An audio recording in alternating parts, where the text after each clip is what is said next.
विस्तारानं विधानसभेच्या उपाध्यक्षपदी राष्ट्रवादी काँग्रेस अजित पवार गटाच्या अण्णा बनसोडे यांची आज बिनविरोध निवड झाल्याचं अध्यक्ष राहुल नार्वेकर यांनी सभागृहात जाहीर केलं।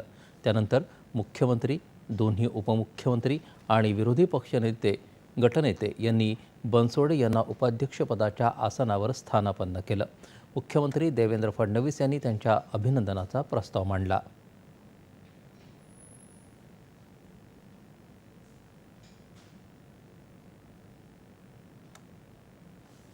सर्वसामान्य माणसाचं जगणं ज्याला माहिती असतं तोच खऱ्या अर्थानं सामाजिक राजकीय सेवेमध्ये उत्तम काम करू शकतो आणि ते जगणं योग्य प्रकारे माहीत असलेले अण्णा या ठिकाणी आहेत। आणि म्हणून मला विश्वास आहे की आता या सभागृहाचा विश्वास देखील ते निश्चितपणे जिंकतील आणि या पदावर बसले असताना सर्वांना न्याय देण्याची भूमिका ही अण्णासाहेब आपली असेल हा विश्वास मी या निमित्ताने व्यक्त करतो। विरोधकांनी सहकार्य केल्याबद्दल उपमुख्यमंत्री एकनाथ शिंदे आणि अजित पवार यांनी आभार मानले। काँग्रेसचे गटनेते विजय वडेट्टीवार, राष्ट्रवादी काँग्रेस शरदचंद्र पवार गटाचे जयंत पाटील आणि शिवसेना उद्धव बाळासाहेब ठाकरे पक्षाचे गटनेते भास्कर जाधव यांनी देखील अभिनंदनपर भाषण केली। म्हणून तुम्ही सर्वांना समान न्याय द्यावा अशा प्रकारची अपेक्षा आम्ही करतो।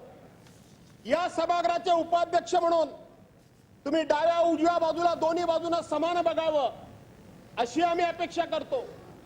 या सभागृहामध्ये आपलं संसदीय कामकाज कसं चालावं याची मार्गदर्शिका आहे, त्या मार्गदर्शिकेप्रमाणे आपण कामकाज करावं अशा आपल्याकडून अपेक्षा व्यक्त करतो। शिवसेना उद्धव बाळासाहेब ठाकरे पक्षाचे गटनेते भास्कर जाधव यांनी अभिनंदन प्रस्तावावर बोलताना सत्तारूढ पक्षाने ही निवड बिनविरोध होण्यासाठी संपर्क देखील साधला नाही याबद्दल खंत व्यक्त केली। त्यानंतर त्यांनी विधानसभा अध्यक्ष यांच्या कार्यालयात लक्षवेधी सूचना स्वीकारण्याबाबत काही गैरप्रकार घडल्याचा उल्लेख केल्यावर सत्तारूढ सदस्य आक्रमक झाले। त्यांनी हे वक्तव्य कामकाजातून काढून टाकण्याची मागणी केली। अध्यक्षांनी तपासून ते काढण्याचं जाहीर केलं। उपाध्यक्ष अण्णा बनसोडे यांनी आपल्या आभाराच्या उत्तरात सभासदांना न्याय देण्याची ग्वाही दिली।